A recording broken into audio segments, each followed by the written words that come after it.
চুলাই মোৰ দেশৰ মাটিৰ গান গাবলৈ সদায় তোহৰ বাবে মই আহিছো লাই। স্বাগতম জনাইছোঁ আমাৰ ইউটিউব চেনেল টুডেইজ আছাম। আজি 2019 চনৰ 31 ডিচেম্বৰ অৰ্থাৎ 2019 চনৰ আজি শেষ দিন আৰু আজিৰ এই বিশেষ দিনটোত আমি যে কথা পাতিম এগৰাকী কণ্ঠশিল্পীৰ সৈতে। আমাৰ লগত উপস্থিত আছে অসমৰ এগৰাকী আগশাৰীৰ কণ্ঠশিল্পী ৰিয়াজ ৰাজ। তো বলক বন্ধুসকল, আমি পলম নকৰি আমাৰ আজিৰ বিশেষ অনুষ্ঠান আমি আৰম্ভ কৰোঁ। স্বাগতম জনাইছোঁ ৰিয়াজ দা আপোনাক আমাৰ এই যে বিশেষ অনুষ্ঠানলৈ। নমস্কাৰ। ৰিয়াজ দা, আমি প্ৰথমতে আপোনাৰ পৰা জানিব বিচাৰিম আপোনাৰ সম্পূৰ্ণ নাম আৰু আপোনাৰ সম্পূৰ্ণ ঠিকনা। মহম্মদ ৰিয়াজুল হক আহমেদ। তথাপিও মই এনেকুৱা এটা বিষয়ত জড়িত হৈ থকাৰ কাৰণে মই শ্বৰ্ট কৰি মই ৰিয়াজ ৰাজ লিখোঁ আৰু মোৰ ঘৰ হাজো সমষ্টিৰ অন্তৰ্গত। সংগীতৰ জগতখনত আপুনি কেনেকৈ আহিল, কাৰ পৰা আপুনি অনুপ্ৰেৰণা পালে, প্ৰথমে কেনেকৈ আপুনি সংগীতৰ জগতখনৰ যি কেৰিয়াৰ এই কেৰিয়াৰ আপুনি কেনেকৈ আৰম্ভ কৰিলে? মোৰ সংগীতৰ প্ৰতি সৰুৰে পৰা মোৰ আগ্ৰহী আৰু হাইস্কুলৰ তেতিয়াহ'লে বলক অসমবাসী ৰিয়াজ দাৰ জনপ্ৰিয় গীত আমি শুনো। প্ৰথমে মই গাবলৈ ওলাইছোঁ বৰ্তমান পৰিস্থিতিত খাপ খোৱা খুব জনপ্ৰিয় গীত।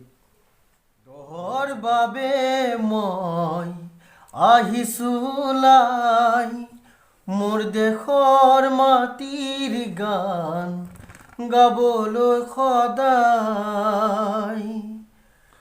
তোহৰ বাবে মই আহিছো লাই মোৰ দেশৰ মাটিৰ গান গাবলৈ সদায় তোহৰ বাবে মই আহিছো লাই মোৰ দেশৰ মাটিৰ গান গাবলৈ সদায় ভাৰতৰে পূৰ্ব দিশত সোণাৰী অসম গৌৰৱে চিঞৰো মই জয় আই অসম, জয় আই অসম, জয় আই অসম, জয় আই অসম। তোহৰ বাবে মই আহিছো লাই মোৰ দেশৰ মাটিৰ গান গাবলৈ সদায়।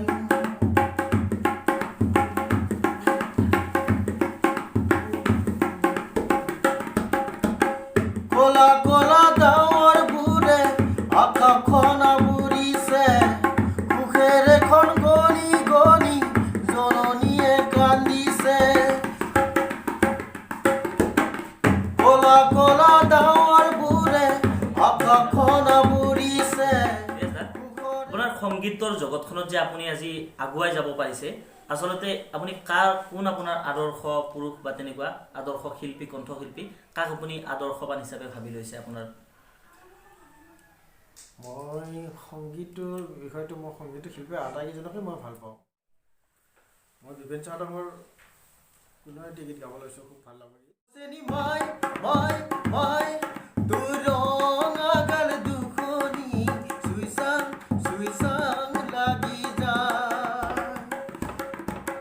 চেনি মই তোক মূৰতে দি উৰণি লৈ যাং লাগি যায়। ভালে পাওঁ বুলিলেও একোকে নকওঁ নোচোৱা চলে নে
ৰিয়াজদাৰ গীত শুনিলোঁ। এতিয়া ৰিয়াজদাৰ ঘৰুৱা পৰিয়ালত কোন কোন আছে সদস্য আমি তাক জানিবলৈ চেষ্টা কৰিম। ৰিয়াজদা, আপোনাৰ ঘৰত ফেমিলি মেম্বাৰ কোন কোন আছে? মোৰ ফেমিলি মেম্বাৰ মা দেউতা আছে। ৰিয়াজদা, আপুনি ষ্টেজ প্ৰগ্ৰেম কৰে নেকি? ষ্টেজ প্ৰগ্ৰেম কৰোঁ।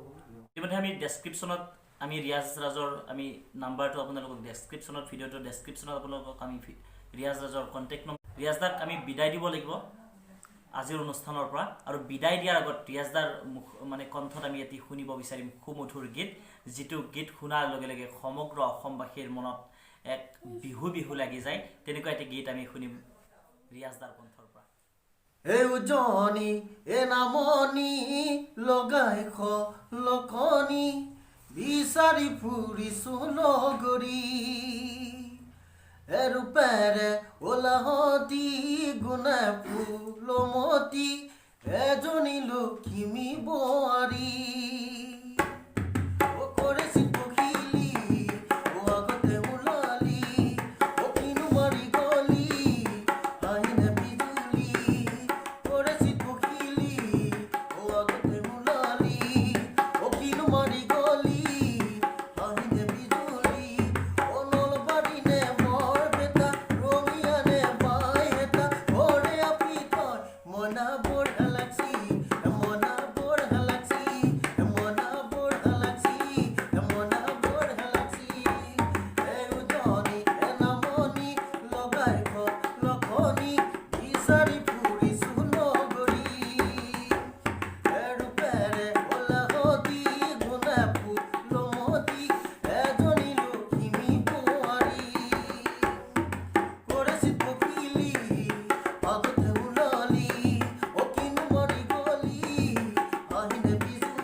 শেষত মই অসমবাসী ৰাইজলৈ আগন্তুক নৱবৰ্ষৰ শুভেচ্ছা যাচিছোঁ, আৰু সকলোৰে ভাল হওক। জয় আই অসম, অসমীয়া জয় হওক। ধন্যবাদ। হয়, এয়া আছিল আছিক ইকবাল আৰু ৰিয়াজ ৰাজৰ জ্যোতিত এটি সুন্দৰ গীত আমি শুনিবলৈ পালোঁ। ইতিমধ্যে তিনিটাকৈ গীত, আৰু এই দুইজন শিল্পীক আমি যথেষ্ট শুভকামনা জ্ঞাপন কৰিছোঁ। তেওঁলোকৰ আগন্তুক দিনত ভাল হওক, আৰু সকলো অসমবাসীক আমি ধন্যবাদ জ্ঞাপন কৰিছোঁ যিসকলে আমাৰ ভিডিঅ' চাইছে। যিসকলে ভিডিঅ' চোৱা নাই আমালোকৰ সকলোৰে ভাল হওক অসমীয়াৰ জয় হওক জয় আই অসম জয় আই অসম জয় আই অসম